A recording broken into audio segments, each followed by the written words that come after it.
Mendengar kata bahasa, sastra dan budaya, bukankah ini hal yang sangat menarik? Lantas, apa yang terlintas di pikiran kalian? Apakah ketiganya memiliki keterikatan? Bahasa adalah segala bentuk komunikasi di mana pikiran dan perasaan seseorang disimbolisasikan agar dapat menyampaikan arti kepada orang lain. Secara sederhana, bahasa dapat diartikan sebagai alat untuk menyampaikan sesuatu yang terlintas di dalam hati. Jadi, bahasa memiliki banyak definisi yang berbeda.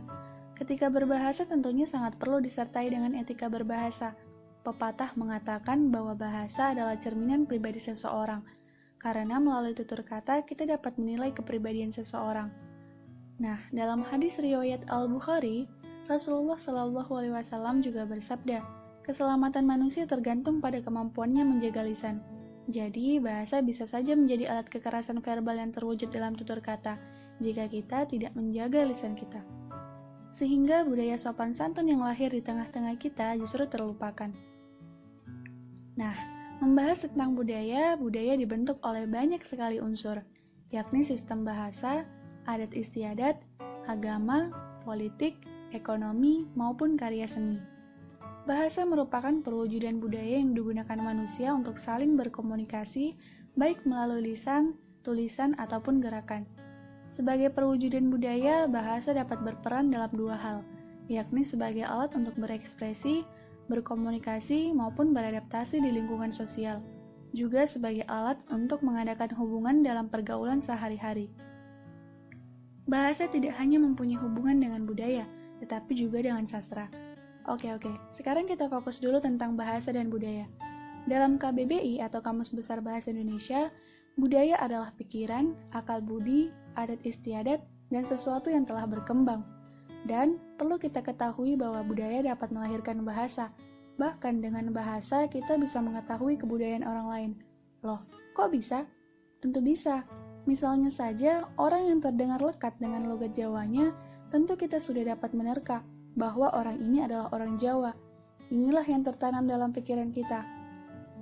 Satu hal yang tak kalah penting adalah kebudayaan barulah dapat disampaikan dan dimengerti apabila unsur kebudayaan itu mempunyai nama atau istilah. Penamaan atau pengistilahan itu ialah bahasa. Setiap unsur kebudayaan, mulai dari yang terkecil sampai yang terbesar, diberi nama atau istilah. Dalam proses pembelajaran dan pengajaran kebudayaan, nama atau istilah itulah yang paling diperlukan. Satu hal lagi yang perlu kita ketahui, aspek kebudayaan yang paling banyak memanfaatkan kata-kata atau istilah dalam hubungan ini sebagai bahasa adalah sastra. Dengan kalimat lain, medium utama karya sastra adalah bahasa. Bahasalah yang mengikat keseluruhan aspek kehidupan, disajikan melalui cara-cara yang khas dan unik. Sastra dan kebudayaan merupakan hubungan dialektik. Meskipun demikian, sebagaimana hubungan antara sastra dan masyarakat, maka kebudayaanlah yang lebih banyak menentukan keberadaan sastra. Misalnya saja, kita lihat sebuah sawah yang dibentuk bersusun seperti anak tangga. Sebagian dari kita mungkin akan bertanya-tanya, mengapa harus demikian? Nah, inilah hasil dari kebudayaan. Kemudian, dari sawah ini kita melihat keindahan yang luar biasa. Timbullah keinginan untuk menciptakan karya sastra, entah itu dengan cara berpuisi, membuat cerpen, atau bahkan membuat novel yang mengambil tema tentang alam. Oh iya, tahu tidak? Di Jepang, orang-orang memiliki budaya menulis buku harian. Budaya tersebut melahirkan bahasa dan sastra, berupa tulisan yang indah dengan gaya bahasa masing-masing.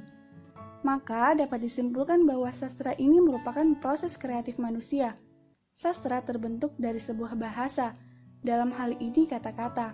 Kemudian bahasa merupakan produk budaya, maka budaya dapat menciptakan bahasa maupun sastra.